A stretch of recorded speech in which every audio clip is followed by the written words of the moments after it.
ಅಲ್ಲಿ ಒಂದು ಇಂಪಾರ್ಟೆಂಟ್ ವಿಷಯ ಇದೆ ಇಲ್ಲಿ ಮಂಗಳೂರಿನ ರಕ್ತ ಚರಿತ್ರೆಗೆ ಸಂಬಂಧಪಟ್ಟಂತೆ. ಇದರಲ್ಲಿ ನಾನು ಒಂದು ಕಡೆ ಮುಸ್ಲಿಂ ಸಮುದಾಯದ ಮುಖಂಡರು ಕೂಡ ಇದ್ದಾರೆ, ಒಂದು ಕಡೆಯಲ್ಲಿ ವಜ್ರದೇಹಿ ಮಠದ ಸ್ವಾಮೀಜಿಗಳು ಕೂಡ ಇರ್ತಾರೆ ನಮ್ಮ ಜೊತೆಯಲ್ಲಿ. ಇಲ್ಲಿ ಪಾಯಿಂಟ್ ಏನು ಅಂತ ಹೇಳಿದ್ರೆ, ಯಾರ್ಯಾರು ಸತ್ತು ಹೋಗ್ತಾ ಇದ್ದಾರಲ್ಲ ಇಲ್ಲಿ ಅಥವಾ ಸಾಯಿಸ್ತಾ ಇದ್ದಾರಲ್ಲ, ಇಂಥ ವಿಚಾರಗಳು ಬಂದಾಗ ಅವರ ಜೀವನ ಏನಿತ್ತು, ಅವನ ಜೀವನಕ್ಕೆ ಏನು ಮಾಡಿಕೊಂಡಿದ್ದ. ಈಗ ಕೊಲೆಗಳು ಅಂತ ಬಂದಾಗ ಪ್ರತೀಕಾರ ಅಥವಾ ದ್ವೇಷದ ಕೊಲೆಗಳು ಬೇರೆ, ಮರ್ಡರ್ ಫಾರ್ ಗೈನ್, ಏನು ಅವನನ್ನು ಸಾಯಿಸಿದ್ರೆ ನನಗೇನೋ ಹಣ ಸಿಗುತ್ತೆ, ನನಗೇನೋ ದುಡ್ಡು ತುಂಬ ಒಡವೆ ಸಿಕ್ಕಿಬಿಡುತ್ತೆ, ಜಮೀನು ಸಿಕ್ಕಿಬಿಡುತ್ತೆ, ಈ ತರಹದ ಮರ್ಡರ್ಗಳು ಬೇರೆ.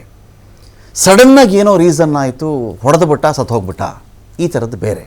ಆದರೆ ಧಾರ್ಮಿಕ ಕಾರಣದ ಕೊಲೆಗಳಿದೆಯಲ್ಲ, ಕಳೆದ 3 ದಶಕದಿಂದ ಮಂಗಳೂರನ್ನು ಹೈರಾಣ ಮಾಡಿ ಹಾಕಿದೆ. ಪ್ರವೀಣ್ ನೆಟ್ಟಾರು ಸತ್ತಾಗಲೂ ನಂದು ಇದೇ ಮಾತು, ಶರತ್ ಮಡಿವಾಳನ ಕೊಂದಾಗಲೂ ನಂದು ಇದೇ ಮಾತು, ಈ ಕಡೆ ಫಾಜಿಲ್ನ ಕೊಂದಾಗಲೂ ನಂದು ಇದೇ ಮಾತು, ಅಥವಾ ರಹೀಮ್ನ ಕೊಂದಾಗಲೂ ಇದೇ ಮಾತು. ಇದಕ್ಕೆ ಕೊನೆ ಯಾವಾಗ? ಯಾವತ್ತಿಗಾದರೂ ಒಂದು ಎಂಡ್ ಬೇಕಲ್ಲ. ಈ ಒಂದು ಡಿಬೇಟ್ ಇದೆಯಲ್ಲ, ನಾನೇನು ಶುರು ಮಾಡಲಿಕ್ಕೆ ಹೊರಟಿದ್ದೀನಿ ಡಿಬೇಟು, ಇದು ಯಾರೋ ಇಬ್ಬರನ್ನು, ಒಂದು ಕಡೆ ಹಿಂದೂ ಒಂದು ಕಡೆ ಮುಸ್ಲಿಮ್ಮು, ಇವರನ್ನು ರೊಚ್ಚಿಗೆಬ್ಬಿಸಿ ನಾವು ಸರಿ ಅಂತ ಹೇಳಿ ಅವರಿಬ್ಬರನ್ನ ಗಲಾಟೆ ಮಾಡಿಸಿ ಅದನ್ನು ತುಂಬ ಜನ ನೋಡುವಂತೆ ಮಾಡಿ, ಈ ಉದ್ದೇಶ ನನಗಿಲ್ಲ. ನೋ, ಈ ಉದ್ದೇಶ ಇಟ್ಕೊಂಡು ಈ ಡಿಬೇಟ್ ನಾನು ಮಾಡ್ತಾ ಇಲ್ಲ. ಎರಡೂ ಕಡೆಯ ಮನೆಯಲ್ಲಿ ವಯಸ್ಸಿಗೆ ಬಂದಂಥ ಮಕ್ಕಳನ್ನು ಕಳೆದುಕೊಂಡು ಅನಾಥ ಪ್ರಜ್ಞೆಯಲ್ಲಿ ಪುತ್ರ ಶೋಕಂ ನಿರಂತರಂ ಅಂತ ಹೇಳಿ ಆಜೀವ ಪರ್ಯಂತ ಕೊರಗುತ್ತಾ ಕೂತಿವೆಯಲ್ಲ ಆ ಹಿರಿಜೀವಿಗಳು, ಅವರಿಗಾಗಿ ಡಿಬೇಟ್ ಮಾಡ್ತಾ ಇದ್ದೀನಿ ನಾನು. ಅಟ್ ದ ಸೇಮ್ ಟೈಮ್ ಮುಂದೆ ಯಾರ ಮನೆಯ ದೀಪಗಳು ಆರಿ ಹೋಗದಿರಲಿ, ದುಡಿಯುವಂಥ ಕೈಗಳು ಕಮರಿ ಹೋಗದಿರಲಿ, ಅಳಿದು ಹೋಗದೇ ಇರಲಿ ಎನ್ನುವ ಕಾಳಜಿಯಿಂದ ಶುರು ಮಾಡ್ತಾ ಇದ್ದೀನಿ. ಅದಕ್ಕಿಂತ ಮುಂಚಿತವಾಗಿ ಮಂಗಳೂರಿನ ಉಸ್ತುವಾರಿ ಸಚಿವರು ಈ ರಕ್ತ ಚರಿತ್ರೆಗೆ ಹೈರಾಣಾಗಿಬಿಟ್ಟಿದ್ದಾರೆ. ದಕ್ಷಿಣ ಕನ್ನಡ ಉಸ್ತುವಾರಿ ನನಗೆ ಬೇಕಾಗಿಲ್ಲ ಅಂತ ಗುಂಡೂರಾವ್ ಅವರು ಮಾತಾಡಿದರು. ಇವತ್ತು ಮೀಟಿಂಗ್ ವೇಳೆ ಕೂಡ ತಮ್ಮದೇ ನಾಯಕನಿಂದ ಕಿರಿಕಿರಿ ಇದೆ. ಅಬ್ದುಲ್ ರಹೀಂ ಕೊಲೆ ವಿಚಾರಕ್ಕೆ ನಡೆದಿದ್ದಂಥ ಮೀಟಿಂಗ್ ಅದು. ದ್ವೇಷ ಭಾಷಣದ ಬಗ್ಗೆ ಮಾತನಾಡಬೇಕಾದ್ರೆ ಕೈ ಮುಖಂಡ ಕಿರಿಕಿರಿ ಮಾಡಿದ್ದಾರಲ್ಲಿ. ಈ ಥರದ್ದು ಭಾಷಣಗಳು ಮಾಡಿನೇ ಇಲ್ಲಿ ಕೊಲೆಗೆ ಕಾರಣ ಆಗ್ತಾ ಇದೆ ಅಂತ ಹೇಳಿ ಮಧ್ಯ ಮಾತಾಡಕ್ಕೆ ಬರ್ತಾರೆ. ಆಗ ದಿನೇಶ್ ಗುಂಡೂರಾವ್ ಅವರು ಹೇಳ್ತಾರೆ, ಅಲ್ಲಪ್ಪ ಇದು ಪ್ರೆಸ್ ಮೀಟ್ ಮಾಡ್ತಾ ಇದ್ದೀನಿ, ಈಗ ನೀನು ಸುಮ್ಮನೆ ಇರು, ಇದನ್ನ ಆಚೆ ನಡಿ, ಆಚೆ ಕಳಿಸ್ರಿ ಅವ್ರನ್ನ ಅಂತ ಹೇಳಿ ಹೇಳಿಬಿಡ್ತಾರೆ. UT ಖಾದರ್ ಆಪ್ತ ಉಸ್ಮಾನ್ ಕಲ್ಲಾಪು ವಿರುದ್ಧ ಗರಂ ಆದರು.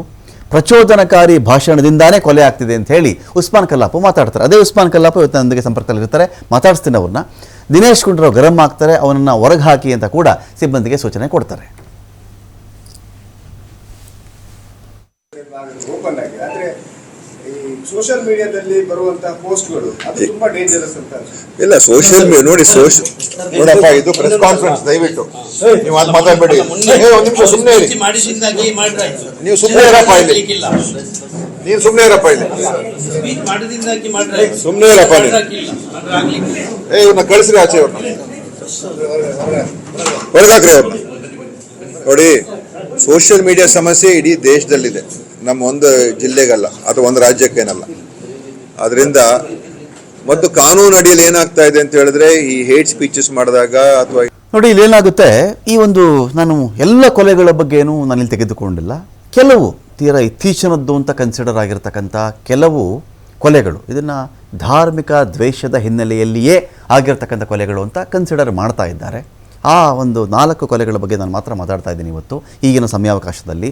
ಪ್ರವೀಣ್ ನೆಟ್ಟಾರು BJPಯ ಸಕ್ರಿಯ ಕಾರ್ಯಕರ್ತನಾಗಿದ್ದಂಥ ಹುಡುಗ, ಜೀವನಕ್ಕೆ ಏನು ಮಾಡ್ಕೊಂಡಿದ್ದ ಪ್ರವೀಣ್ ನೆಟ್ಟಾರು ಅಂತ ಹೇಳಿದ್ರೆ, ಒಂದು ಕೋಳಿ ಅಂಗಡಿ ನಡೆಸ್ಕೊಂಡು ಜೀವನ ಸಾಗಿಸ್ತಾ ಇದ್ದ. ಅವನಾಯಿತು, ಅವನ ಫ್ಯಾಮಿಲಿ ಆಯಿತು, ಅವನ ಕೆಲಸ ಆಯಿತು ಅಂತ ಇದ್ದಂಥವನು. ನೆಟ್ಟಾರು ಸಾವಿನ ನಂತರದಲ್ಲಿ ಪತ್ನಿಗೆ ಸರ್ಕಾರಿ ಉದ್ಯೋಗ ಸಿಕ್ಕಿದೆ. BJPಯ ಕಡೆಯಿಂದ ಸುಮಾರು 70 ಲಕ್ಷ ರೂಪಾಯಿಯ ಮನೆ ಕಟ್ಟಿಕೊಡಲಾಗಿದೆ ಅಂತ ಹೇಳ್ತಾರೆ. ಇದೊಂದು ಭಾಗ ಪ್ರವೀಣ್ ನೆಟ್ಟಾರು ಮನೆ ವಿಚಾರದಲ್ಲಿ. ಫಾಜಿಲ್ ಇವನು MBA ಓದ್ಕೊಂಡಿದ್ದಂಥ ಹುಡುಗ. ಈ ಫಾಜಿಲ್ಗೆ ವಿಚಾರಕ್ಕೆ ನಾವು ಬರೋದಾದರೆ, MBA ಓದಿದಂಥ ಹುಡುಗ ಇವನು. ಫಾಜಿಲ್ ಕುಟುಂಬ ಶ್ರೀಮಂತರಿದ್ದಾರೆ, ಸ್ವಂತ ಉದ್ಯಮ ಕೂಡ ಫಾಜಿಲ್ನದ್ದು ಇತ್ತು, ಸ್ವಂತ ಉದ್ಯಮ ನಡೆಸ್ತಾ ಇದ್ದರು. ಜೀವನಕ್ಕೆ ಕೊರತೆ ಏನಿದ್ದಂಥ ಹುಡುಗ ಅಲ್ಲ ಇವನು. ಆಯಿತು, ನೆಕ್ಸ್ಟ್ ಬಂದಾಗ ಸುಹಾಸ್ ಶೆಟ್ಟಿ ಬಗ್ಗೆ ಮಾತಾಡಬೇಕು. ಬಜರಂಗ ದಳದ ಮಾಜಿ ಸದಸ್ಯ ಆಗಿದ್ದ ಇವನು. ದಕ್ಷಿಣ ಕನ್ನಡದಲ್ಲಿ ಇವನ ವಿರುದ್ಧ 5 ಪ್ರಕರಣಗಳಿದ್ದವು. ಮಧ್ಯಮ ವರ್ಗದ ಕುಟುಂಬದವನಾಗಿದ್ದ, ರಿಯಲ್ ಎಸ್ಟೇಟ್ ಉದ್ಯಮ ನಡೆಸ್ತಾ ಇದ್ದ, ಪಿತ್ರಾರ್ಜಿತವಾಗಿ ಬಂದಂಥ ಚಿಕ್ಕ ತೋಟ ಇವನಿಗೆ ಇತ್ತು. ಇವನು ಅವನ ಗೆಳೆಯನ ವಿಚಾರಕ್ಕೆ ಸಂಬಂಧಪಟ್ಟಂತೆ ಗೆಳೆಯನನ್ನು ಪದೇ ರಕ್ಷಣೆ ಮಾಡ್ತಾ ಇದ್ದ. ಗೆಳೆಯನ ಮೇಲೆ ಬಹಳ ಅಟೆಂಪ್ಟ್ಗಳಾಗ್ತಾ ಇತ್ತು. ಪ್ರಶಾಂತ್ ಅಂತ ಇರಬೇಕು ಅವನ ಹೆಸರು. ತುಂಬ ಅಟೆಂಪ್ಟ್ ಆಗ್ತಾ ಇತ್ತು ಅಂದಮೇಲೆ ಮರ್ಡರ್ ಅಟೆಂಪ್ಟ್ಗಳಾಗ್ತಾ ಇತ್ತು. ಆಗೆಲ್ಲ ಸುಹಾಸ್ ಅಡ್ಡ ಬರ್ತಾ ಇದ್ದ, ಕಾಪಾಡಿಬಿಡ್ತಾ ಇದ್ದ ಅನ್ನೋ ಒಂದು ದ್ವೇಷಕ್ಕೆ ಸುಹಾಸನ್ನು ಮುಗಿಸಿದ್ರು ಅಂತ ಆಯಿತು. ಅಬ್ದುಲ್ ರಹೀಮ್, ಇವ್ ನೋಡಿ, ಅಬ್ದುಲ್ ರಹೀಮು ಇವೊಂದು ಬೇಕಾದಷ್ಟು ವಿಷಯಗಳು ಹೊರಗಡೆ ಬರ್ತಾ ಇವೆ. ಅಬ್ದುಲ್ ರಹೀಮ್ ಏನಾಗಿದ್ದ ಅಂದರೆ ಪಿಕಪ್ ವಾಹನ ಚಾಲಕ ಆಗಿದ್ದ ಇವನು ಅಂತ. ಒಂದು ಸ್ವಂತ ಶ್ರಮದ ಮೇಲೆ 2-3 ಪಿಕಪ್ ವಾಹನಗಳನ್ನು ಇವನು ಖರೀದಿ ಮಾಡ್ಕೊಂಡಿದ್ದ ಅಂತ. ಅವನದೇ ಶ್ರಮ ಅದು. ಮರಳು ಸಾಗಿಸೋದು, ಅದನ್ನು ಸಮಾರಂಭಗಳಿದ್ದರೆ ಇವನು ಗಾಡಿಗಳನ್ನು ಕೊಡೋದು, ಈ ಕೆಲಸವನ್ನು ಇವನು ಮಾಡ್ತಾ ಇದ್ದ. ಕೆಲವು ದೇವಸ್ಥಾನದ ಕೆಲಸಗಳಲ್ಲೂ ಕೂಡ ಇವನ ಅಳಿಲು ಸೇವೆ ಇತ್ತು ಅಂತ ನಾವು ಕೇಳ್ಪಟ್ಟಿದ್ದೀವಿ. ಅಟ್ ದ ಸೇಮ್ ಟೈಮ್ ಈಗ ಇವನನ್ನು ಕೊಂದ ಅಂತ ಯಾವ ದೀಪಕ್ಕನ ಮೇಲೆ ಒಂದು ಆರೋಪ ಕೇಳಿ ಬಂದಿದೆಯೋ ಆ ದೀಪಕ್ಕೂ ಇವನು ಒಳ್ಳೆ ಸ್ನೇಹಿತರೇ ಆಗಿದ್ದರು ಅಂತ. ಆ ದೀಪಕ್ ಮತ್ತು ರಹೀಮ್ ಒಳ್ಳೆ ಫ್ರೆಂಡ್ಸ್ ಆಗಿದ್ದರು. ದೀಪಕನ ತಂದೆಗೆ ಹುಷಾರಿಲ್ಲದೆ ಇದ್ದಾಗ, ಅವರಿಗೆ ಬ್ಲಡ್ ಬೇಕಿದ್ದಾಗ, ಇದೇ ಅಬ್ದುಲ್ ರಹೀಮ್ ಆ ದೀಪಕನ ತಂದೆಗೆ ಬ್ಲಡ್ ಅರೇಂಜ್ ಮಾಡಿ ಕೊಟ್ಟಿದ್ದ. ಜೊತೆಗೆ ದೀಪಕ್ ಮನೆ ಕಟ್ತಾ ಇದ್ನಲ್ಲ, ಆ ಮನೆ ವಿಚಾರಕ್ಕೆ ಸಂಬಂಧಪಟ್ಟಂತೆ ಮರಳು ಕೂಡ ಇವನು ಹಾಕಿದ್ದ. ಮರಳಿನ ದುಡ್ಡನ್ನು ದೀಪಕ್ ಕೊಟ್ಟಿರಲಿಲ್ಲ. ಒಂದು 30,000 40,000 ಇರಲಿ, ಅದು 10,000 ಆದರೂ ಆಗಲಿ 5,000 ಆಗಲಿ, ಅದು ಬೇರೆ ವಿಚಾರ. ಆ ಥರದ್ದೇನೋ ದುಡ್ಡಿಗೋಸ್ಕರವಾಗಿ ಏನೋ ಮರ್ಡರ್ ಆಗಿಬಿಟ್ಟಿದೆ ಅಂತಲೂ ಅಲ್ಲ ಇದು. ಸೊ ಆ ಥರದ ಒಂದು ಹುಡುಗನಾಗಿದ್ದ ಇವನು. ತಾನಾಯಿತು, ತನ್ನ ಕೆಲಸ ಆಯಿತು, ಜೊತೆಗೆ ಇವನ ಮನೆ ಕಟ್ಟೋ ಕೆಲಸ ಕೂಡ ನಡೀತಾ ಇತ್ತು ಅಂತ. ಅಲ್ಲಿ ಏನು ಅರ್ಜೆಂಟಿಗೆ ಮರಳಬೇಕು ಅಂದಾಗ ಇವನು ರಹೀಮು ಅವನ ಮನೆಗೆ ತಂದಿಟ್ಕೊಂಡಿದ್ದಂಥ ಮರಳನ್ನು ತಗೊಂಡೋಗಿ ದೀಪಕನ ಮನೆಯ ಮುಂದೆ ಇನ್ನೊಬ್ಬ ಹೆಲ್ಪರ್ನ ಕರ್ಕೊಂಡೋಗಿ, ಅವನ ಸ್ನೇಹಿತರನ್ನ ಕರ್ಕೊಂಡು ಹೋಗಿ ಅವರ ಮನೆ ಮುಂದೆ ಅನ್ಲೋಡ್ ಮಾಡ್ತಾ ಇದ್ದಂಥ ಟೈಮ್ನಲ್ಲಿ ಇದ್ದಕ್ಕಿದ್ದಂತೆ ಅವಿತುಕೊಂಡು ಬಂದಿದ್ದಂತಹ ದೀಪಕ್ ಮತ್ತು ಗ್ಯಾಂಗು ಇವನ ಮೇಲೆ ಅಟ್ಯಾಕ್ ಮಾಡಿಬಿಟ್ಟು ಮನಸ್ಸೋ ಇಚ್ಛೆ ಮಚ್ಚು ಬೀಸಿಬಿಡ್ತಾರೆ ಇವನ ಮೇಲೆ. ನಂದು ಹೇಗಿದ್ದರೂ ಮುಗಿಸ್ತಾರೆ, ನೀನು ಓಡು ಹೋಗು ಅಂಥೇಳಿ ಇವನ ಜೊತೆಗಿದ್ದಂಥ ಹುಡುಗನಿಗೆ ಇವನು ಹೇಳಿ ಆ ಹುಡುಗ ಓಡಿ ಹೋಗಿ ಜನ ಕರ್ಕೊಂಡು ಬರುವಷ್ಟರಲ್ಲಿ ಅಬ್ದುಲ್ ರಹೀಮ್ ಹೆಣ ಆಗಿಬಿಟ್ಟಿದ್ದ ಆ ಮರಳಿನ ಮಧ್ಯೆನೇ. ತುಂಬ ಬಾಂಧವ್ಯ ಇತ್ತು, ಒಡನಾಟ ಇತ್ತು, ಕಷ್ಟಗಳಿಗೆ ನೆರವಾಗುವಂಥ ಗುಣ ಇತ್ತು. ಈ ದೀಪಕ್ ಮತ್ತು ಅಬ್ದುಲ್ ರಹೀಮನಿಗೆ ಜಗಳ ಮಾಡ್ಕೊಳ್ಳಿಕ್ಕಾಗಲಿ, ಕೊಲೆ ಮಾಡಲಿಕ್ಕಾಗಲಿ, ಹೊಡೆದಾಡಲಿಕ್ಕಾಗಲಿ ಒಂದು ಜೆನ್ಯೂನ್ ರೀಸನ್ ಅನ್ನೋದೇ ಇರಲಿಲ್ಲ. ಅವರಪ್ಪನೂ ಅದನ್ನೇ ಮಾತಾಡ್ತಾರೆ. ಅಬ್ದುಲ್ ರಹೀಮ್ ಅವರ ಅಪ್ಪನೂ ಕೂಡ ಇದನ್ನೇ ಮಾತಾಡ್ತಾರೆ. ದೀಪಕನ ತಂದೆ ಕೇಳಿದ್ರು ಬಹುಶಃ ಅವರು ಇದನ್ನೇ ಮಾತನಾಡಬಹುದು. ಈಗ ಮಾತನಾಡೋ ಸ್ಥಿತಿಲಿ ಇರದೇ ಇರಬಹುದು ಅವರು. ಅಂಥ ದ್ವೇಷ ಏನೂ ಇರಲಿಲ್ಲ. ಹಾಗಾದರೆ ಇವರಿಬ್ಬರ ನಡುವೆ ನಾನಾಗಲೇ ಹೇಳ್ತೀನಿ, ಏನಾದರೂ ಒಂದು ಕಾರಣ ಇರಬೇಕಲ್ಲ ಮನುಷ್ಯನ ಕೊಲ್ಲಬೇಕಂದ್ರೆ. ಹಣನೋ, ಕಾಸೋ, ಗಾಡಿನೋ, ಒಡವೆನೋ, ಯಾವುದೋ ಜಮೀನೋ, ಆ ಥರದ್ದು ಏನೂ ಇಲ್ಲ. ಯಾರು ಹಾಗಾದರೆ ಕೆಲವು ಬ್ರೈನ್ ವಾಶ್ಗಳಿಂದಾಗಿ ದಕ್ಷಿಣ ಕನ್ನಡ ಭಾಗದಲ್ಲಿ ಹಿಂದುವನ್ನು ಮುಸ್ಲಿಂ ಕೊಲ್ಲೋದು, ಮುಸ್ಲಿಮನ್ನು ಹಿಂದೂ ಕೊಲ್ಲೋದು ನಡೀತಾ ಇದೆಯಾ? ಮನೆ ಕಾಮಗಾರಿ ನಡೀತಾ ಇದೆ. ರಹೀಮ್ ಸತ್ತ ಕಾರಣ ಆ ಮನೆ ಕಾಮಗಾರಿ ಅರ್ಧಕ್ಕೆ ನಿಂತೋಯ್ತು. ನಾನು ನೆಟ್ಟಾರು ವಿಚಾರದಲ್ಲಾಗಲಿ, ಫಾಜಿಲ್ನ ವಿಚಾರದಲ್ಲಾಗಲಿ, ರಹೀಮನ ವಿಚಾರದಲ್ಲಾಗಲಿ, ಸುಹಾಸನ ವಿಚಾರದಲ್ಲಾಗಲಿ, ಇನ್ಯಾವುದೇ ಕೊಲೆಗಳ ವಿಚಾರದಲ್ಲಾಗಲಿ ನನ್ನ ಇದೇ ಮಾತಿರುತ್ತೆ. ಇವರ ಮನೆಗಳಲ್ಲಿ ಆ ಅಪ್ಪ ಅಮ್ಮನ ಪರಿಸ್ಥಿತಿಯನ್ನು ಮನಸ್ಸಲ್ಲಿಟ್ಕೊಂಡು ಮಾತ್ರ ನಾನು ಮಾತಾಡ್ತಾ ಇದ್ದೀನಿ ಇವತ್ತಿಗೆ. ಧಾರ್ಮಿಕ ದ್ವೇಷ, ರಾಜಕಾರಣ, ಓಟು, ಯಾರಿಗೋ ಗೇನ್ ಆಗುತ್ತೆ, ಯಾರೋ ಬಂದು ಭಾಷಣ ಮಾಡ್ತಾರೆ, ಯಾರೋ ಬಂದು ಹಣ ಕೊಟ್ಬಿಡ್ತಾರೆ, ನೋ. ಇದೇ ವಿಚಾರಕ್ಕೆ ಸಂಬಂಧಪಟ್ಟಂತೆ ಮಾತಾಡಲಿಕ್ಕೆ ನಮ್ಮ ಮುಂದಿಗೆ ಇದೀಗ ಉಸ್ಮಾನ್ ಕಲ್ಲಾಪು ಇದ್ದಾರೆ, ಕಾಂಗ್ರೆಸ್ನ ಮುಖಂಡರು. ಸ್ವಾಗತ ಉಸ್ಮಾನ್ ಕಲ್ಲಾಪು ಅವರೇ. ಇನ್ನೊಂದು ಕಡೆ ರಾಜಶೇಖರಾನಂದ ಸ್ವಾಮೀಜಿಗಳಿದ್ದಾರೆ, ವಜ್ರದೇಹಿ ಮಠದವರು. ಸ್ವಾಗತ ರಾಜಶೇಖರಾನಂದ ಸ್ವಾಮೀಜಿಗಳೇ ಈ ಒಂದು ಡಿಬೇಟ್ಗೆ. ನಮಸ್ತೆ. ನಾನು ಆರಂಭದಲ್ಲೇ ಸ್ಪಷ್ಟಪಡಿಸಿದ್ದೀನಿ, ನಿಮ್ಮಿಬ್ಬರ ನಡುವೆ ಜಗಳ ಹಚ್ಚಿ ಜೋರಾಗಿ ಮಾತನಾಡಿಸಿ ನನಗೆ ವೈಯಕ್ತಿಕವಾಗಿ ಯಾವುದೇ ಲಾಭ ಇಲ್ಲ. ಈ ನೆಲಕ್ಕೂ ಲಾಭ ಇಲ್ಲ, ಈ ನಾಡಿಗೂ ಲಾಭ ಇಲ್ಲ. ಯಾರೆಲ್ಲ ಮಕ್ಕಳನ್ನು ಕಳೆದುಕೊಂಡಿದ್ದಾರೋ ಅವರ ಮನೆಯವರಿಗೆ ಒಂದು ಸಾಸಿವೆ ಕಾಳಷ್ಟು ಲಾಭ ಇಲ್ಲ. ಒಂದು ಕಾಳಜಿಪೂರ್ವಕವಾಗಿ, ಒಂದು ಶ್ರದ್ಧಾಪೂರ್ವಕವಾಗಿ ಈ ರಕ್ತಪಾತಗಳನ್ನು, ರಕ್ತ ಚರಿತ್ರೆಯನ್ನು ಆ ಪುಟ ಕೊನೆ ಮಾಡಬೇಕು ಅನ್ನೋ ಕಾರಣ ಇಟ್ಕೊಂಡು ನಾನು ಈ ಡಿಬೇಟ್ ಶುರು ಮಾಡ್ತಾ ಇದ್ದೀನಿ. ಮೊದಲು ನಾನು ಉಸ್ಮಾನ್ ಕಲ್ಲಾಪು ಅವ್ರನ್ನ ಮಾತಾಡಿಸ್ಬಿಡ್ತೀನಿ. ಉಸ್ಮಾನ್ ಕಲ್ಲಾಪು, ಭಾಳ ಸಿಟ್ಟು ಮಾಡ್ಕೊಂಡಿದ್ರಿ. ದಿನೇಶ್ ಗುಂಡೂರಾವ್ ಪ್ರೆಸ್ ಮೀಟ್ ಮಾಡ್ತಾಯಿದ್ರು. ಕೆಲವು ಪ್ರಚೋದಕ ಭಾಷಣಗಳಿಂದ ಈ ಥರ ಆಗ್ತಾ ಇದೆ. ನಂದು ಒಂದು ಪಾಯಿಂಟ್ ಇದೆ ಇಲ್ಲಿ. ರಹೀಮನ ಕೊಲೆ ಆದಾಗ ಪ್ರಚೋದಕ ಭಾಷಣಗಳ ಬಗ್ಗೆ ತಾವು ಮಾತಾಡ್ತೀರಿ, ಫೈನ್. ಸುಹಾಸ್ ಶೆಟ್ಟಿ ಕೊಲೆ ಸಂದರ್ಭದಲ್ಲಿಯೂ ಕೂಡ ಇದೇ ಮಾತು ನಿಮ್ಮ ಮುಖಂಡಗಳಿಂದ ಬಂದಿದ್ದಿದ್ರೆ ಬಹುಶಃ ರಹೀಮನವರೆಗೂ ಇದು ಬರ್ತಾ ಇರಲಿಲ್ವಾ? ರಹೀಮನ ಕುತ್ತಿಗೆಗೆ ಮಚ್ಚಿ ಬೀಳೋವರೆಗೂ ಇದು ಬರ್ತಾ ಇರಲ್ವಾ ಅಂತ ಸ್ಟ್ರೈಟ್ ಅವೇ ಕ್ವಶನ್ ಅಂದು ಉಸ್ಮಾನ್ ಕಲ್ಲಾಪು. ರಮಣತ್ ಅವರೇ, ನಿಮಗೆ ನಾನು ಒಂದು ಮಾತು ಹೇಳಲಿಕ್ಕೆ ಇಷ್ಟಪಡ್ತೇನೆ. ಯಾಕೆಂದರೆ ನೀವು ಮಾಡಿದಂಥ ಈಗ ಒಂದು ಆ್ಯಂಕರ್ ಆಗಿ ಮೊದಲ ರೀತಿಯಲ್ಲಿ ಈಗ ಮಾತಾಡಿದರೆ ಅದಕ್ಕೆ ನಾನು ತುಂಬ ಥ್ಯಾಂಕ್ಸ್ ನಿಮಗೆ. ಯಾಕೆಂದರೆ ಹಲೋ ಹೇಳಿ, ಕೇಳಿಸ್ತಾ ಇದೆ. ರಮಣತ್ ಅವರೇ, ನೋಡಿ, ನಿಮ್ಮ ಮೆಸೇಜಿಂದ ಸಮಾಜವನ್ನು ಒಳ್ಳೇದು ಮಾಡ್ಬೋದು ಹೊರತು ನಾವು ಕುತ್ಕೊಂಡು ಏನಾ ಡಿಬೇಟ್ ಕೊಟ್ಟಿದ್ದು ಏನಾದ್ರು ಮಾತಾಡಿದರೆ ಸಮಾಜವನ್ನು ಹಾಳು ಮಾಡುವಂತ ಕೆಲಸಕ್ಕೆ ನಾವಿಲ್ಲ. ಓಕೆ, ನಾವು ಎಲ್ಲ ಧರ್ಮವನ್ನು ಪ್ರೀತಿಸಲಿಕ್ಕೆ ನಮಗೆ ನಮ್ಮ ಮುಸಲ್ಮಾನರು ಎಲ್ಲ ನಮ್ಮ ಪ್ರಭಾದಿಯವರು ಹೇಳಿಕೊಟ್ಟಂತ ಮಾತು, ನಾವೆಲ್ಲರೂ ಒಂದೇ ತಾಯಿಯ ಮಕ್ಕಳಾಗಿ ಇರಬೇಕು ಅಂತೇಳಿ. ಯಾರನ್ನು ಕೊಂದರೂ ಅದು ತಪ್ಪೇ, ಅದು ಹಿಂದೂಗಳಾಗಲಿ ಮುಸಲ್ಮಾನರಾಗಲಿ ಅದೊಂದು ಜೀವ. ಈ ಜೀವಕ್ಕೆ ಮನೆಯಲ್ಲಿ ಬೆಳಗ್ಗೆ ಸಂಜೆವರೆಗೆ ತಾಯಿ ತಂದೆ ಹೆಂಡತಿ ಮಕ್ಕಳು ಕಾಯ್ತಾ ಇದ್ದಾರೆ. ಯಾವಾಗ ಕೆಲಸ ಮಾಡಿ ಬರ್ತಾನೆ ಅವನು ಏನಾಗಿ ಬಂದ್ರೆ ಏನಾಗ್ಬೋದು, ನಮ್ಮ ಮನೆಯಲ್ಲಾದರೆ ಏನಾಗ್ಬೋದು. ಕರೆಕ್ಟ್. ನಾವು ಎಲ್ಲರನ್ನು ಗೌರವಿಸುವಂತ ಕೆಲಸ, ಎಲ್ಲರೂ ಬದಲಿಕಲಿಕ್ಕೆ ಅವಕಾಶ ಇದೆ ಈ ಭೂಮಿಯಲ್ಲಿ. ಈ ದಕ್ಷಿಣ ಕನ್ನಡ ಜಿಲ್ಲೆಯಲ್ಲಿ ಎಲ್ಲರಿಗೂ ಬದುಕಲಿಕ್ಕೆ ಅವಕಾಶ ಇದೆ. ಹಿಂದೂ ಆಗ್ಲಿ ಮುಸಲ್ಮಾನರಾಗ್ಲಿ. ಮೊನ್ನೆ ಮಂಜನಡಿಯಲ್ಲಿ ಒಂದು ಸಮಸ್ಯೆ ಆಯ್ತು, ಹಿಂದೂಗಳು ಮುಸಲ್ಮಾನರು ಎಲ್ಲರೂ ರಕ್ಷಣೆ ಮಾಡ್ಲಿಕ್ಕೆ ಹೋದ್ರು. ನಾವು ರಾಜಕೀಯವಾಗಿ ಮಾತಾಡುವುದಿಲ್ಲ, ನಮ್ಗೆ ರಾಜಕೀಯ ಶಾಶ್ವತ ಅಲ್ಲ. ನಾವು ಹೇಳುದು ಸರ್ವರು ಒಂದಾಗಿರಿ, ಎಲ್ಲರೂ ಒಂದಾಗಿರಿ. ನೀವೊಂದು ಆಂಕರ್ ಆಗಿ ಒಂದು ಸ್ಟಾರ್ಟಿಂಗ್ ಹೇಳಿದಂಥ ಮಾತು, ಅದಕ್ಕೆ ನನಗೆ ತುಂಬ ಸಂತೋಷ ಆಗಿದೆ. ಯಾಕೆಂದರೆ ಈ ಮೆಸೇಜ್ ಇಂದ ಸಮಾಜವನ್ನು ಒಳ್ಳೇದು ಮಾಡಬಹುದು ಹೊರತು ನಾವು ಅವರನ್ನು ಟೀಕೆ ಮಾಡುವುದು, ನಾವು ಇವರನ್ನು ಟೀಕೆ ಮಾಡುವುದು, ಹಿಂದೂಗಳು ಮುಸಲ್ಮಾನರಂತೇಳಿ ನಾ ಮಾತಾಡುವುದಿಲ್ಲ. Okay, fine. ನಾನೀಗ ರಾಜಶೇಖರಾನಂದ ಸ್ವಾಮೀಜಿಗಳನ್ನ ಮಾತಾಡಿಸ್ತೀನಿ. ಒಂದು ನಿಮಿಷ ಉಸ್ಮಾನ್ ಅವರೇ, ಒಂದೇ ಒಂದು ನಿಮಿಷ. ರಾಜಶೇಖರಾನಂದ ಸ್ವಾಮೀಜಿಗಳೇ, ನನ್ನ ಪಾಯಿಂಟ್ ಇಲ್ಲಿ, ಈಗ ಈ ಧಾರ್ಮಿಕ ಕೊಲೆಗಳು ಅಂತ ಕೆಲವರು ಕನ್ಸಿಡರ್ ಮಾಡ್ತಾರೆ. ಧರ್ಮದ ನಡುವಿನ ದ್ವೇಷ, ಯಾರೋ ಪ್ರಚೋದನೆ ಮಾಡ್ತಾ ಇದ್ದಾರೆ, ಈ ಕಡೆ ಅವ್ರನ್ನೂ ಸಾಯಿಸ್ತಾ ಇದ್ದಾರೆ, ಈ ಕಡೆ ಒಂದು ತಲೆ ಬಿದ್ದರೆ ಆ ಕಡೆನೂ ಒಂದು ತಲೆ, ಆ ಕಡೆನೂ ಸಾಯಿಸ್ತಾ ಇದ್ದಾರೆ ಅಂತ ಹೇಳಿ. ನನ್ನ ಪಾಯಿಂಟ್ ಇರೋದು, ಈ ಧಾರ್ಮಿಕ ಅವನತಿಯ ಹಂತಕ್ಕೆ ಬಂದುಬಿಟ್ಟಿದೆ. ಧರ್ಮದ ಮೇಲೆ ದಾಳಿ ನಡೀತಾ ಇದೆ. ಧರ್ಮ ಸಂರಕ್ಷಣೆಯ ತುರ್ತು ಪರಿಸ್ಥಿತಿ ಹಿಂದೆಂದಿಗಿಂತ ಇವತ್ತಿಗೆ ಜಾಸ್ತಿ ಇದೆ. ಈ ದಾಳಿಕೋರ ನಾವು ತಡೆಯದೇ ಇದ್ದರೆ ಧರ್ಮಕ್ಕೆ ಅಪಾಯ ಕಟ್ಟಿಟ್ಟ ಬುತ್ತಿ ಎನ್ನುವಂಥ ಸನ್ನಿವೇಶ ನಿರ್ಮಾಣವಾಗಿ ನಡೀತಾ ಇದೆಯಾ, ಅಥವಾ ಅವನು ನಮ್ಮ ಕಡೆಯನ್ನು ಸಾಯಿಸ್ಬಿಟ್ಟ, ನಾನು ಯಾಕೆ ಬಿಡಬೇಕು? ಈಗ ಇಸ್ಲಾಂ ಅಪಾಯದಲ್ಲಿದೆಯಾ ಇವತ್ತಿಗೆ, ಅಥವಾ ಹಿಂದೂ ಧರ್ಮ ಅಪಾಯದಲ್ಲಿದೆಯಾ ಅಂತ ಒಂದು ಪಾಯಿಂಟ್ ಬರುತ್ತೆ. ಇಲ್ಲ, ಫಾಜಿಲನ್ನು ಸಾಯಿಸ್ತಾ ಇನ್ನೊಬ್ಬನ ಈ ಕಡೆಯನ್ನು ಸಾಯಿಸು, ನೆಟ್ಟಾರನ್ನು ಸಾಯಿಸ್ತಾ ಈ ಕಡೆ ಇನ್ಯಾರನ್ನೋ ಸಾಯಿಸು, ಸುಹಾಸನ್ ಸಾಯಿಸ್ತಾ ಈ ಕಡೆ ರಹೀಮನ್ ಸಾಯಿಸು. ಇದು ಈ ಥರನ ನಡ್ಕೊಂಡು ಹೋಗಿ ಇದರ ಹಿಂದೆ ಈ ಥರ ಧರ್ಮದ ವಿಚಾರದ ಬೇಳೆ ಬೇಯಿಸಿಕೊಳ್ಳುವವರ ಕೈವಾಡಗಳು ಇದೆಯಾ ಅಂತ. ರಮಾಕಾಂತ್ ಜಿ, ಒಳ್ಳೆಯ ಪ್ರಶ್ನೆ. ನಾವು ಕಂಡ ಹಾಗೆ ಇದು ಧರ್ಮದ ಒಳಗಿನ ತಿಕ್ಕಾಟ ಅಂತಲೂ ನಮ್ಗೆ ಅನ್ನಿಸುವುದಿಲ್ಲ, ಅಥವಾ ರಾಜಕೀಯವಾಗಿರ್ತಕ್ಕಂತಹ ಬೆಳೆ ಬೇಯಿಸುವಂತಹ ಪ್ರಕ್ರಿಯೆ ಅಂತಲೂ ನಮ್ಗನ್ನಿಸುವುದಿಲ್ಲ. ಇಸ್ಲಾಂ ಅಪಾಯದಲ್ಲುಂಟು ಅಥವಾ ಹಿಂದೂ ಧರ್ಮ ಅಪಾಯದಲ್ಲಿ ಉಂಟು ಅನ್ನೋದು ಕೂಡ ನಮ್ಗನ್ನಿಸುವುದಿಲ್ಲ. ಇದು ಒಂದು ರೀತಿಯ ಹಗೆತನ. ಏನ್ ಹಗೆತನ ಅಂತಂದ್ರೆ, ಹಿಂದೆ ಪ್ರವೀಣ್ ನೆಟ್ಟಾರು ಪ್ರಕರಣ ಆದ ಮೇಲೆ ಫಾಜಿಲ್ ಪ್ರಕರಣ ಆಯ್ತು. ಫಾಜಿಲ್ ಪ್ರಕರಣದಲ್ಲಿ ಸುಹಾಸ್ ಶೆಟ್ಟಿ ಪ್ರಥಮ ಆರೋಪಿಯಾಗಿದ್ದ. ಅವನು ಕಾನೂನಾತ್ಮಕವಾದಂತಹ ಬೇಲಲ್ಲಿ ಹೊರಗಿದ್ದ.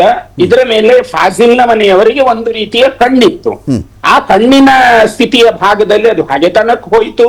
ಅವನನ್ನ ಅಟ್ಟಾಡಿಸಿಕೊಂಡು ಕೊಂದ್ರು. ಈಗ ಫಾಜಿಲ್ ಪ್ರಕರಣವನ್ನ ನಾವು ತಗೊಂಡ್ರೆ ಅಂತಹ ಪ್ರಕರಣಗಳಾಗ್ಲೇಬಾರದು ಅಂತ ನಾವು ಭಾವಿಸ್ಬೇಕು. ಯಾಕೆ ಅಂತಂದ್ರೆ, ಯಾವುದ್ರಲ್ಲೂ ಇಲ್ಲದವರು ಅಥವಾ ಇಂತಹ ಯಾವುದೇ ಪ್ರಕರಣಗಳಲ್ಲಿ ಇಲ್ಲದವರು ಕೂಡ ಅಂತಹ ಒಂದು ಸಂದಿಗ್ಧತೆಗೆ ಗುರಿಯಾಗ್ತಾರೆ ಅಂತಂದ್ರೆ ಅದು ಬಹಳ ನೋವಿನ ಸಂಗತಿ. ಹಾಗೆ ಎಲ್ಲೂ ಕೂಡ ಅದಾಗಬಾರ್ದು. ಆದ್ರೆ ಫಾಜಿಲ್ ಪ್ರಕರಣದ ನಂತರ ತುಂಬಾ ಶಾಂತವಾಗಿತ್ತು ನಮ್ಮ ಜಿಲ್ಲೆ ಅಥವಾ ಉಡುಪಿ ಕರಾವಳಿ ಭಾಗ, ತುಂಬಾ ಶಾಂತವಾಗಿತ್ತು.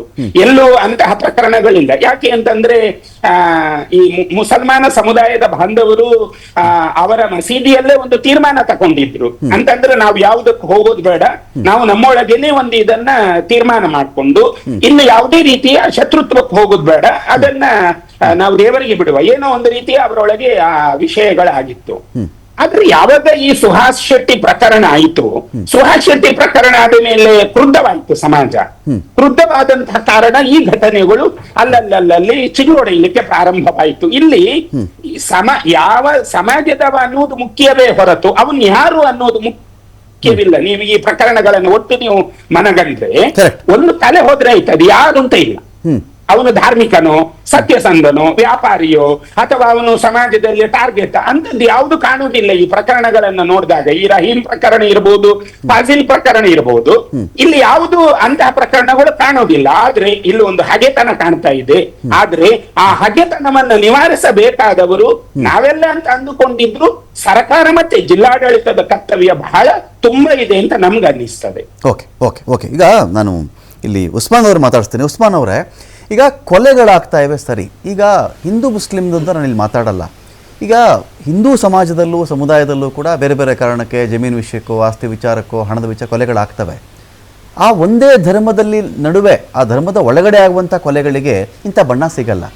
ಎಲ್ಲಾದರೂ ಹಿಂದೂ ಮುಸ್ಲಿಮನ್ನು ಸಾಯಿಸ್ತಾ ಅಥವಾ ಮುಸ್ಲಿಂ ಹಿಂದೂವನ್ನು ಸಾಯಿಸ್ತಾ ಅಂದಾಗ ಅದು ಅದೇ ಥರದ ಏನೋ ಒಂದು ಸಣ್ಣ ಪುಟ್ಟ ವ್ಯಾಜ್ಯಗಳಿಗೋ, ವಿವಾದಗಳಿಗೋ, ಕೋಪಕ್ಕೋ, ಹಗೆಗೋ, ರೌಡಿಸಮ್ಗೋ, ಗುಂಡಾಗಿರಿಗೋ ಕೊಲೆ ನಡೆದಿದ್ದರೂ ಅದಕ್ಕೆ ಇಮ್ಮಿಡಿಯೇಟ್ ಬಣ್ಣ ಬರೋದೇನು ಗೊತ್ತಾ?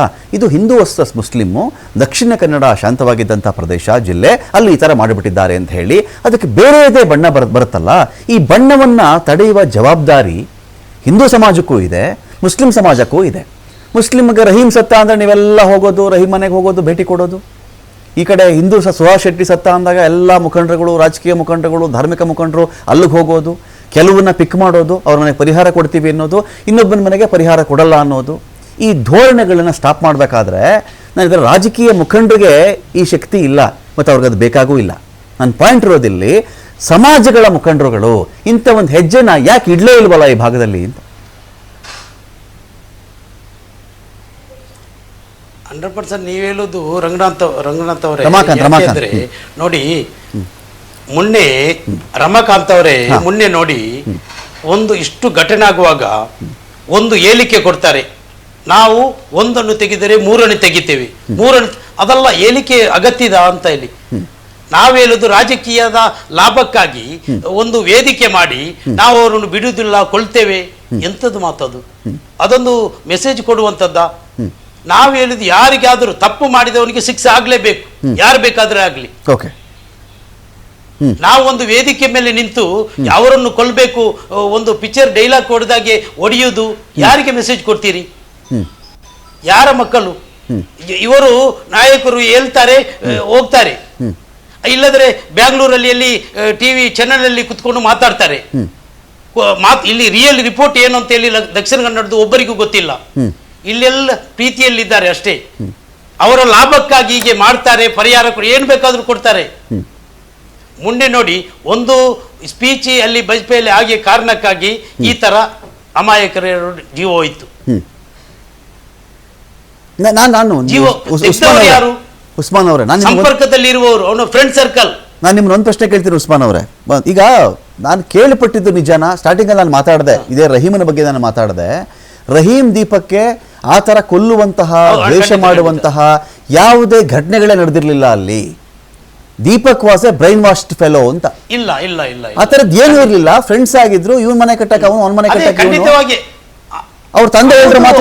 ವೇದಿಕೆ ಮೇಲೆ ಅವರನ್ನು ಜನರನ್ನು ಸೇರಿಸಿ, ಅಲ್ಲ ಇವರು ಜನರನ್ನು ಸೇರಿಸಿ ಸಂಘಟನೆಯವರು ಏನ್ ಹೇಳ್ತಾರೆ, ಕೊಲ್ಬೇಕು, ನಾವು ಕೊಲ್ತೇವೆ, ಒಂದು ಹೋಗಿದೆ ಎರಡು ತೆಗಿತೇವೆ ಅಂತೇಳಿ ಆ ತರ ಒಂದು ಕಾನೂನು ಬಾಹಿರವಾಗಿ ಮಾತಾಡುವಾಗ ನಾವು ಕೇಳುವುದು ಇಲ್ಲಿಯ ಪೊಲೀಸ್ ಅಧಿಕಾರಿ ಹತ್ರ, ನೀವೇನು ಕಾನೂನು ಪ್ರಕಾರ ಕೈ ತೆಗಿಲಿಲ್ಲ, ಅವ್ರು ಯಾಕೆ ಪರ್ಮಿಷನ್ ಕೊಟ್ರಿ? ಪರ್ಮಿಷನ್ ಇಲ್ಲದೆ ಮಾಡುವಾಗ ಅವರೀಗ ಮಾತಾಡುವಾಗ ಅವರನ್ನು ಯಾಕೆ ಅರೆಸ್ಟ್ ಮಾಡಲಿಲ್ಲ? ಅವರಿಂದಾಗಿ ಜೀವ ಹೋಗಿದೆ, ಅವರಿಂದಾಗಿ ಜೀವ ಹೋಗಿದೆ, ನಿರಪರಾಧಿ ಜೀವ ಅವರಿಂದಾಗಿ ಹೋಗಿದೆ. ಯಾರ ಜೀವ ಹೋಗ್ಬಾರ್ದು? ಈಗ ಕೆಲಸ ಯಾರು ಮಾಡ್ಬೇಕು? ಉಸ್ಮಾನ್ ಅವರ ಇನ್ನೊಂದು ವಿಚಾರ ಆಯ್ತು, I agree, I accept your point, noted.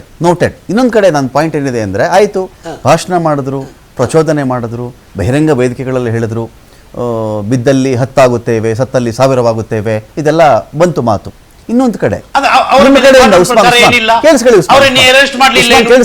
Usman ಕೇಳಿಸ್ಕೊಳ್ಳಿ, ನಿಮ್ಮ ಕಡೆಯಿಂದ ಈ ತರದ ಭಾಷಣಗಳಾಗದೇನೆ, ನಾನು ಬ್ಲೇಮ್ ಗೇಮ್ ಮಾಡ್ತಾ ಇಲ್ಲ ಇಲ್ಲಿ. ಆ ತಡೆಯುವ ಪ್ರಯತ್ನಗಳು, ಭಾಷಣಗಳು ಮಾಡ್ದಿರನೆ ಹಿಂದೂ ಹುಡುಗರ ಕೊಲೆಗಳಾಗಿಲ್ವಾ ಅಲ್ಲಿ? ಅದನ್ನು ತಡೆಯುವಂತ ಪ್ರಯತ್ನಗಳನ್ನು ತಾವು ಹೇಗೆ ಮಾಡಿದ್ರಿ? ಇನಿಷಿಯೇಟಿವ್ ಯಾರ್ಯಾರು ತಗೊಂಡ್ರಿ? ಯಾರು ತಪ್ಪು ಮಾಡ್ತಾರೆ ಅವರನ್ನು ಜೈಲಿಗೆ ಬಿಡಿ, ಬೇಲ್ ಕೊಡಬೇಡಿ. ಹಿಂದೂಗಳಾಗಲಿ ಮುಸಲ್ಮಾನರಾಗಲಿ ಯಾರನ್ನು ಕೊಳ್ತಾರೆ ಅವರನ್ನು ಬೇಲ್ ಕೊಡಬೇಡಿ. ಯಾವಕ್ಕೆ 3 ತಿಂಗಳಲ್ಲಿ ಬೇಲ್ ಆಗ್ತದೆ? ಓಕೆ, ಅವರಿಗೆ ಜೀವಾದಿ ಶಿಕ್ಷೆ ಕೊಡಿ. ಯಾವ ಧರ್ಮದಲ್ಲಿಯೂ ಕೊಡ್ಲಿಕ್ಕೆ ಅವಕಾಶ ಇಲ್ಲ. ಇಲ್ಲಿ ಎಲ್ಲರೂ ಬದುಕಬೇಕು, ಎಲ್ಲರಿಗೆ ಅವಕಾಶ ಇದೆ. ರಾಜಶೇಖರಾನಂದ ಸ್ವಾಮೀಜಿಗಳೇ, ಯಾರನ್ನು ಕೊಲ್ಬೇಡಿ, ಯಾರ ತಾಯಿಯ ಮಕ್ಕಳನ್ನು ಕೊಲ್ಬೇಡಿ. ರಾಜಶೇಖರಾನಂದ ಸ್ವಾಮೀಜಿಗಳೇ, ನಾನು ಪಾಯಿಂಟ್ ಏನ್ ಮಾಡ್ತಿದ್ದೀನಿ ಅಂದ್ರೆ, ಇಲ್ಲಿ ಧಾರ್ಮಿಕವಾಗಿ ನಾನು ಇದ್ರ ಬಗ್ಗೆ ನನ್ನೊಂದು ಕಾಳಜಿಯಿಂದ ಕುತೂಹಲದಿಂದ ಕೂಡ ಕೇಳ್ತಾ ಇದ್ದೀನಿ. ಸಾವಿರಾರು ವರ್ಷಗಳ ಇತಿಹಾಸ ಎರಡೂ ಧರ್ಮಗಳಿಗಿವೆ. ಇಸ್ಲಾಂ ಧರ್ಮಕ್ಕಿಂತ ಪ್ರಾಚೀನ ಧರ್ಮ ನಮ್ಮದು ಕೂಡ ಇದೆ. ಯಾರ್ಯಾರೋ ಬಂದು ದಾಳಿಕೋರರು ಬಂದು ಹೋಗಿದ್ದಾರೆ ನಮ್ಮಲ್ಲಿ. ಗಜನಿ, ಗೋರಿ, ಎಷ್ಟೆಷ್ಟೋ ಜನ ಬಂದು ಹೋಗ್ಬಿಟ್ಟಿದ್ದಾರೆ. ನಮ್ಮ ಧರ್ಮವನ್ನು ಅಲುಗಾಡ್ಸಕ್ಕಾಗಿಲ್ಲ. ಅಟ್ ದ ಸೇಮ್ ಟೈಮ್ ಇಸ್ಲಾಂ ಧರ್ಮ ಕೂಡ ಅಪಾಯದಲ್ಲಿ ಇದೆ ಅಂತ ನನಗೆ ಅನ್ನಿಸ್ತಾ ಇಲ್ಲ. I don't think so. ಇದ್ದಾಗ ಯಾರದ್ದೋ ರಾಜಕೀಯ ಬೇಳೆ ಬೇಯಿಸಿಕೊಳ್ಳುವ ಸಲುವಾಗಿಯೇ ಇಂಥ ಕೊಲೆಗಳನ್ನು ಪ್ರಚೋದನೆ ಕೊಟ್ಟು ಮಾಡಿಸ್ತಾ ಇದ್ದಾರೆ ಅಂತ ನಮ್ಗೆ ಅನಿಸ್ತಾ ಇಲ್ವಾ ಅಂತ. ಪ್ರಸ್ತುತವಾದಂತಹ ಪ್ರಶ್ನೆಯಲ್ಲಿ ನಮ್ಗೆ ಕಾಣಸಿಗುವಂತದ್ದು, ಈಗ ಪ್ರಚೋದನೆಯಲ್ಲಿ ಆಗ್ತದೆ ಅಂತಲಾದರೆ ತಾವು ಇದರ ಹಿಂದಿನ ಪ್ರಕರಣವನ್ನ ಗಮನಿಸಿದಾಗ, ಅರ್ಥಾತ್ ಸುಹಾಸ್ ಶೆಟ್ಟಿಯ ಪ್ರಕರಣವನ್ನ ಗಮನಿಸಿದಾಗ ಯಾವ ಪ್ರಚೋದನೆಗೆ ಇದು ಒಳಗಾಯಿತು ಎನ್ನುವುದನ್ನ ಕಾಣಬೇಕು. ಈಗ ಒಂದು ವೇಳೆ ಸುಹಾಸ್ ಶೆಟ್ಟಿ ಪ್ರಕರಣ ಆಗದೆ ಇರ್ತಿದ್ರೆ, ನೋಡಿ, ಮುಸಲ್ಮಾನ ಸಮುದಾಯ ಕೂಡ ಇದನ್ನ ಅರ್ಥ ಮಾಡಿಕೊಳ್ಬೇಕು. ಫಾಜಿಲ್ ಹತ್ಯೆ ಆದ ನಂತರ ಆ ಕೇಸು ನ್ಯಾಯಾಲಯಕ್ಕೆ ಹೋಗಿದೆ. ನ್ಯಾಯಾಲಯ ಏನ್ ತೀರ್ಪು ಕೊಡ್ತದೆ, ಆ ಕಟಕಟೆಯಿಂದ ಮೇಲಿನ ತೀರ್ಮಾನ ಇರೋದು ಮನುಷ್ಯನಲ್ಲಿ. ಅಂದ್ರೆ ನ್ಯಾಯದಾನ ಸಣ್ಣದಾಗಿ ಸಮಾನವಾಗಿ ಸಿಕ್ಕಿಲ್ಲ ಅಂದ್ರೆ ಮತ್ತೆ ಇವರು ಏನ್ ತೀರ್ಮಾನ ತಗೊಳ್ತಾರೋ ಅದು ನೆಕ್ಸ್ಟ್. ವಿಶೇಷ ಮತ್ತೆ ಮುಂದುವರಿಸ್ತಾ ಇದ್ದೇನೆ. ನಮ್ಮ ಜೊತೆಯಲ್ಲಿ ವಜ್ರದೇಹಿ ಮಠದ ಸ್ವಾಮೀಜಿಗಳಾದ ರಾಜಶೇಖರಾನಂದ ಸ್ವಾಮೀಜಿಗಳಿದ್ದಾರೆ. ಇನ್ನೊಂದು ಕಡೆಯಲ್ಲಿ ಉಸ್ಮಾನ್ ಕಲ್ಲಪ್ಪ ಇದ್ದಾರೆ, ಕಾಂಗ್ರೆಸ್ನ ಮುಖಂಡರು. ನಾನು ಮಾತಾಡಿಸ್ತಾ ಇದ್ದೀನಿ ಇಬ್ಬರನ್ನು ಕೂಡ. ನಾನು ಈಗ ರಾಜಶೇಖರಾನಂದ ಸ್ವಾಮೀಜಿಗಳ ಹತ್ರ ಮಾತಾಡಿಸ್ತಾ ಇದ್ದೆ. ಅವ್ರನ್ನ ಮಾತಾಡಿಸಿ ನಾನು ಉಸ್ಮಾನ್ ಅವರ ಬಳಿಯಲ್ಲಿ ಬರ್ತೀನಿ. ನಾನು ಸ್ವಾಮೀಜಿಗಳೀಗ ಈ ಪಾಯಿಂಟಲ್ಲಿ ಈಗ ಆಯಿತು, ಈಗ ಅವನು ಫಾಜಿಲ್ ಕೊಲೆ ಆದಾಗ ಸುಮ್ಮನಿದ್ದು ಬಿಡಬೇಕಾಗಿತ್ತು, ಸುಹಾಸ್ ನೋಡಕ್ಕೂ ಬರಬಾರ್ದಾಗಿತ್ತು, ನ್ಯಾಯಾಲಯ ಇತ್ತು ಅಂತ ಹೇಳ್ತೀರಿ. ಇದರಲ್ಲಿ ಎರಡು ವಿಚಾರ ಬರುತ್ತೆ. ಇದರಲ್ಲಿ ಎಂಟೈರ್ ಫಾಜಿಲ್ನ ಕುಟುಂಬಕ್ಕೇನೆ ಆ ಉದ್ದೇಶ ಇದ್ದಿರಬಹುದು, ಇಲ್ಲಿಗೆ ಸಾಕು ಮಾಡೋಣ ಅಂತ ಹೇಳಿ. ಆದರೆ ಅವನ ಸಹೋದರನಿಗೋ ಇನ್ನೊಬ್ಬ ಯಾವುದೋ ವ್ಯಕ್ತಿಗೋ ನನ್ನ ನನ್ನ ಸಹೋದರನ ಈ ಥರ ಕೊಂದು ಹಾಕ್ಬಿಟ್ರಲ್ಲ ಅನ್ನೋ ಒಂದು ಜಿದ್ದಿಗೆ ಆ ಒಂದೇ ಒಂದು ಮೈಂಡು ಆ ಕೆಲಸ ಮಾಡಿರ್ಲಿಕ್ಕೂ ಸಾಕು. ಆಯಿತು, ಫೈನ್, ಅಲ್ಲಿಗದು ಸುಹಾಸ್ ಶೆಟ್ಟಿ ಕೊಲೆಗೆ ಬಂದು ನಿಂತ್ಕೊಳ್ತು. ನೆಕ್ಸ್ಟ್ ಪಾಯಿಂಟ್ ಅಂತ ಬಂದಾಗ ರಹೀಮನ ಕೊಲೆ ಇಲ್ಲೇನಿತ್ತು, ಫಾಜಿಲ್ ಕೊಂದಿದ್ದಕ್ಕೆ ಪ್ರತೀಕಾರವಾಗಿ ಸುಹಾಸನ್ನ ಕೊಲೆ ಆಯಿತು ಅಂತ ಹೇಳೋದಾದ್ರೆ, ಈ ಫಾಜಿಲ್ ಕೊಲೆಗಾಗ್ಲಿ ಸುಹಾಸನ ಕೊಲೆಗಾಗ್ಲಿ ಏನಕ್ಕೇನ ಪ್ರಕಾರಣ ಸಂಬಂಧವೇ ಇಲ್ಲದೆ ಇರತಕ್ಕಂತಹ ದೀಪಕ್ಕಾಗ್ಲಿ ಇಲ್ಲಿ ಅಬ್ದುಲ್ ರಹೀಮ್ ಆಗ್ಲಿ ಇಲ್ಲಿ ಯಾಕೆ ಬಂದ್ರು? ಆಯ್ತಪ್ಪ, ಅವ್ನ ಬ್ರದರ್ ಇವನ್ ಸಾಯಿಸಿದ್ದ, ಇವ್ರೇನೋ ಮಾಡ್ಕೊಂಡ್ರು ಅಂತ ಅಂದ್ಕೊಂಡ್ರು ಕೂಡ ಇದನ್ನು ಬೆಳೆಸ್ತಿರೋದು ಯಾರು ಅಂತ ನನ್ನ ಪಾಯಿಂಟ್ ಇಲ್ಲಿ. ಅಂದ್ರೆ ಇಲ್ಲಿ ಏನು ಅಂತಂದ್ರೆ, ನಾವು ಇದನ್ನ ಕಂಡಾಗ ಇದು ಒಂದು ಸೇಡಿನ ಕುರುಹು ಅಂತ ನಮ್ಗೆ ಅನ್ನಿಸ್ತದೆ. ಯಾಕೆ ಅಂತಂದ್ರೆ ರೋಷ ಉಕ್ಕಿ ಬರ್ತಾ ಇರುವಂತಹ ಕೆಲವು ಕ್ಷಣಗಳನ್ನ ಕಂಡು ನಾವು ಸಾಂತ್ವನ ಮಾಡಿದ್ದು ನಾವು ಇದೆ. ಅಂದ್ರೆ ಜನ ಮಾತಾಡ್ತಾ ಇದ್ದಾರೆ. ಈಗ ನಮ್ಮ ಮಧ್ಯದಲ್ಲಿ ಸಂಘಟನೆಗಳು ಅಂತ ಬಂದಾಗ ಅವರು ಮಾತಾಡ್ತಾ ಇರ್ತಾರೆ, ಒಂತರಹ ವಿಕೃತವಾಗಿರತಕ್ಕಂತ ಮರ್ಡರ್ ಆಯ್ತು, ಇದನ್ನು ಹೆಂಗೆ ಸಹಿಸಿಕೊಳ್ಳೋದು, ಈ ತರಹ ಮಾತುಕತೆ ಇದ್ದಾಗಲೂ ನಾವು ಶಾಂತಿಯಿಂದಲೇ ಅದಕ್ಕೆ ವ್ಯವಹರಿಸ್ತಾ ಇದ್ದೆವು. ಆದ್ರೆ ಇದನ್ನ ನಾವು ಕಂಡದ್ರಿಂದ ಹೇಳೋದು, ರೋಷ ಉಕ್ಕಿ ಬರ್ತಾ ಇರುವಂತಹ ಸನ್ನಿವೇಶದಲ್ಲಿ ಈ ಸಮಾಜದ ಮಧ್ಯದಲ್ಲಿ ಈ ಏನು ಬಿರುಕುಗಳು ಹೆಚ್ಚೆಚ್ಚಾಗ್ತಾ ಹೋಯ್ತು. ಇದನ್ನ ನೋಡಿ, ಸುಹಾಸ್ ಶೆಟ್ಟಿ ಮರ್ಡರ್ ಆದಂತಹ ನಂತರದಲ್ಲಿ ಜಿಲ್ಲಾಡಳಿತ ಆಗಲಿ ಅಥವಾ ನಮ್ಮ ಜನಪ್ರತಿನಿಧಿಗಳು ಇನ್ಯಾರೋ ಆಗಲಿ ಎಲ್ಲೂ ಕೂಡ ಇದನ್ನ ಜೋಡಿಸಿಕೊಳ್ಳುವ ಕೆಲಸ ಆಗ್ಲೇ ಇಲ್ಲ. ಇಲ್ಲಿ ಸರ್ಕಾರ ಆಗ್ಲಿ ಯಾರು ಕೂಡ ಇಲ್ಲಿ ಮನಸ್ಸನ್ನ ಜೋಡಿಸುವ ಕೆಲಸ ಆಗ್ಲೇ ಇಲ್ಲ. ಮನಸ್ಸು ತುಂಬಾ ಕುದೀತಾನೆ ಇತ್ತು. ಆ ಕುದಿಯುವುದು ಯಾವಾಗ ತಣ್ಣಗಾಗುವುದು, ಇಂತಹ ರೋಷಾವೇಶಗಳು ಬಂದಂತ ಸಂದರ್ಭದಲ್ಲಿ ಹತ್ಯೆ ಆದಾಗ ಅದು ಒಮ್ಮೆಲೆ ಶಾಂತ ಆಗ್ತದೆ, ಇನ್ನೊಂದು ಕಡೆಯಲ್ಲಿ ಆ ರೋಷ ಉಕ್ಕಿ ಆಗ್ತದೆ. ಫೈನ್. ಉಸ್ಮಾನ್ ಅವರೇ ಕರೆಕ್ಟಾಗಿ ಕೇಳ್ತಿದ್ದಾರೆ ಅವರು ರಾಜಶೇಖರಾನಂದ ಸ್ವಾಮೀಜಿಗಳು. ನಂದು ಇಲ್ಲಿ ಪಾಯಿಂಟ್ ಏನಿದೆ ಅಂದ್ರೆ, ಸುಹಾಸ್ ಶೆಟ್ಟಿ ಕೊಲೆ ಆದಾಗ ದಕ್ಷಿಣ ಕನ್ನಡದ ಅಲ್ಪಸಂಖ್ಯಾತ ಮುಖಂಡರು ನಾವು ರಾಜೀನಾಮೆ ಕೊಟ್ಬಿಡ್ತೀವಿ ಅಂತ ಯಾರು ಹೇಳಲಿಲ್ಲ. ನಿಜ ತಾನೆ? ನಾವೆಲ್ಲ ರಾಜೀನಾಮೆ ಕೊಟ್ಬಿಡ್ತೀವಿ, ನಿನ್ ಪಾರ್ಟಿ ಬಿಟ್ಬಿಡ್ತೀವಿ, ಯಾರು ಮಾತಾಡ್ಲಿಲ್ಲ. ರಹೀಮ್ ಕೊಲೆ ಆದಾಗ ರಾಜೀನಾಮೆ ಮಾತು ಬರುತ್ತೆ, ಸುಹಾಸನ ಕೊಲೆ ಆದಾಗ ಬರಲ್ಲ ಅಂದಾಗ ಒಂಥರ ನೀವು ಒಂದು ಸೈಡ್ ತಗೋತಾ ಇದ್ದೀರಾ ಕೊಲೆ ವಿಚಾರದಲ್ಲಿ ಅಂತ ಭಾವನೆ ಬರಲ್ವಾ ಅಂತ. ನೋಡಿ, ನಾವು ಸುಹಾಸ್ ಮರ್ಡರ್ ಆಗುವಾಗ ನಾವು ಖಂಡಿಸ್ತೇವೆ. ಯಾಕೆ ಒಂದು ಜೀವ ಹೋಗ್ಬಾರ್ದು. ಅವರು ಮೊದಲು ಒಂದು ಎಸ್ ಟಿ ಸಮಾಜದವರನ್ನು ಕೊಂದಿದ್ದಾರೆ, ಅದೇನು ಮಾತಾಡುದಿಲ್ಲ ಇವರು. ಸುಹಾಸ್ ಅವರು ಒಂದು ಎಸ್ ಟಿ ಸಮಾಜದ ಒಂದು ಹುಡುಗರನ್ನು ಕೊಂದಿದ್ದಾರೆ. ಒಂದು ಕೇಸ್ ಕೋರ್ಟ್ ಅಲ್ಲಿ ಮತ್ತೆ ಫಾಜಿಲ್ ಅವನು ಕೊಂದಿದ್ದಾರೆ, ಕೋರ್ಟ್ ಕೇಸಲ್ಲಿದೆ. ಫಾಜಿಲ್ ನಾ ಹೇಳ್ತೇನೆ, ಫಾಜಿಲ್ ಮನೆಯವರು ಅಣ್ಣ ತಮ್ಮಂದಿರು ಅವರು ಸಿಟ್ಟಲ್ಲಿದ್ರು. ಏನು ಅದು ಅದು ನಮಗೇನು ಗೊತ್ತಿಲ್ಲ. ಅವರ ಅಣ್ಣ ತಮ್ಮನ ಏನು ನೋವಿದೆ, ಅವರು ಕೇಸು ಕೊಟ್ಟಿದ್ದಾರೆ, ಏನೋ ಇದಕ್ಕೆ ಘಟನೆಯಲ್ಲಿ ಅವರೇ ಇದ್ದಾರೆ ಅಂತೇಳಿ ನಮಗೆ ಕಾನೂನಿನ ಪ್ರಕಾರ ಗೊತ್ತಾಗಿದೆ. ಅದಕ್ಕಾಗಿ ನೋಡಿ, ಈ ಸಮಾಜವನ್ನು ಯಾರು ಹಾಳು ಮಾಡ್ತಾರೆ ಅಂದ್ರೆ ನಮ್ಮಿಂದ ಈ ನೋಡಿ ಸ್ವಾಮೀಜಿಗಳು ಒಂದು ಮೆಸೇಜ್ ಕೊಡಬೇಕು. ಯಾಕೆ ಸುಹಾಸನ್ನು ಮರ್ಡರ್ ಮಾಡಿದ್ದಕ್ಕೆ ಇವರನ್ನು ಮಾಡಿದ್ದಾರೆ, ಇದಕ್ಕೆ ಹಾಗೆ ಮಾತಾಡಬಾರ್ದು. ಅವ್ರು ಮಾಡಿದದ್ದು ತಪ್ಪೇ. ಅವರು ರೋಡಿ ಫೀಲ್ಡ್ ಅಲ್ಲಿ ಇದ್ರು ಅವರು ಕಾನೂನು ಶಿಕ್ಷೆ ಕೊಡ್ತದೆ, ಅದಕ್ಕೆ ಕಾನೂನು ಶಿಕ್ಷೆ ಕೊಡ್ತದೆ. ಅದಕ್ಕೆ ನಾವು ಶಿಕ್ಷೆ ಕೊಡುವಂತ ಅಗತ್ಯ ನಮಗಿಲ್ಲ. ನಾವ್ ಹೇಳ್ತೇವಲ್ಲ, ಮತ್ತೆ ನೀವೆಲ್ಲ ಜನ ಸೇರಿಸಿ ಒಂದು ಕೋಮು ಭಾಷಣೆ ಮಾಡಿ ಒಂದೊಂದು ತೆಗಿಬೇಕು, ಹಾಗೆ ಯಾಕೆ ಮಾತಾಡ್ತೀರಿ? ಅದಕ್ಕೆ ನೀವು ಖಂಡಿಸಬೇಕು. ಭಾಷಣ ಮಾಡಿ ಕೊಲೆ ಪ್ರಚೋದನೆ ಕೊಟ್ಟರು, ಇನ್ನೊಬ್ರು ಏನು ಮಾಡಿದಿರನೆ ಕೊಲೆ ಆಗೋದನ್ನ ಸಹಿಸ್ಕೊಂಡು ಸುಮ್ಮನೆ ಇದ್ರು ಅಂತನಾ? ಅಲ್ಲ, ನಾನು ಹೇಳುದು ನೋಡಿ, ಅವರು ಈ ಫಾಜಿಲ್ ಅವರು ಕೊಂದ ಕೇಸ್ ಅವರ ಮೇಲಿದೆ. ಒಂದು ಎಸ್ ಟಿ ಸಮಾಜದ ಒಂದು ಹುಡುಗನನ್ನು ಕೊಂದ ಮೇಲೆ ಅವರ ಕೇಸ್ ಇದೆ. ಯಾರು ಏನು ಮಾಡ್ತಾರಂತೇಳಿ ಯಾರಿಗೂ ಗೊತ್ತಿರುವುದಿಲ್ಲ. ಅವರನ್ನು ಕೊಂದದ್ದೇ ತಪ್ಪು, ನಾವು ಸರಿ ಅಂತ ಹೇಳುವುದಿಲ್ಲ. ಮತ್ತೆ ನೀವು ಇವ್ರದ್ದು ಆದ ಮೇಲೆ ಒಂದು ಪ್ರತಿಭಟನೆ ಮಾಡಿದ್ರು, ಬಂದ್ ಮಾಡಿದ ಮೇಲೆ ಎಷ್ಟೋ ಸಾರ್ವಜನಿಕರಿಗೆ ಲಾಸ್ ಆಯ್ತು. ಎಷ್ಟು ರಿಕ್ಷಾದವರಿಗೆ ಕೆಲಸ ಇಲ್ಲ, ಬೆಳಗಿಂದ ಸಂಜೆವರೆಗೆ ಮುಸಲ್ಮಾನರಿದ್ದಾರೆ, ಒಟ್ಟಿಗೆ ಇಲ್ಲದೆ ಬಂದಲ್ಲಿ ಲಾಸ್ ಆಗ್ತದೆ. ಅದಕ್ಕೆ ಯಾರು ಉತ್ತರ ಕೊಡ್ತಾರೆ? ಉಸ್ಮಾನ್ ಅವರೇ, ರಾಜಶೇಖರಾನಂದ ಸ್ವಾಮೀಜಿಗಳೇ, ಈ ಒಂದು ವಿಷಯ ನಾನು ಮತ್ತೊಮ್ಮೆ ಚರ್ಚೆಗೆ ತಗೊಳ್ತೀನಿ. ಈ ಒಂದು ವಿಚಾರವನ್ನ ನಿಮ್ಮಿಬ್ಬರನ್ನೂ ಮತ್ತೊಮ್ಮೆ ನಾನು ಆಹ್ವಾನ ಮಾಡ್ತೀನಿ. ಮತ್ತಷ್ಟು ಜನನ ಇದೇ ವಿಚಾರಕ್ಕೆ ಸಂಬಂಧಪಟ್ಟಂತೆ ಮಾತನಾಡಿಸೋ ಪ್ರಯತ್ನ ಮಾಡ್ತೀನಿ. ನಮ್ಮ ವಾಹಿನಿ TV5 ಕನ್ನಡದ ಉದ್ದೇಶ ಒಂದೇ, ಒಂದು ಸೌಹಾರ್ದತೆ ನೆಲೆಸಬೇಕಲ್ಲಿ ಅನ್ನೋದು. ಈ ಸೌಹಾರ್ದತೆ ದೃಷ್ಟಿಯಿಂದ ಉಸ್ಮಾನ್ ಅವರಾಗಲಿ, ರಾಜಶೇಖರಾನಂದ ಸ್ವಾಮೀಜಿಗಳಾಗಲಿ, ಎರಡೂ ಸಮಾಜದವರಾಗಲಿ, ನಿಮ್ಮೆಲ್ಲರೊಂದಿಗೆ ನಾವು ಇರ್ತೀವಿ. ಇನ್ನೂ ಕೊಲೆಗಳನ್ನು ನಾವು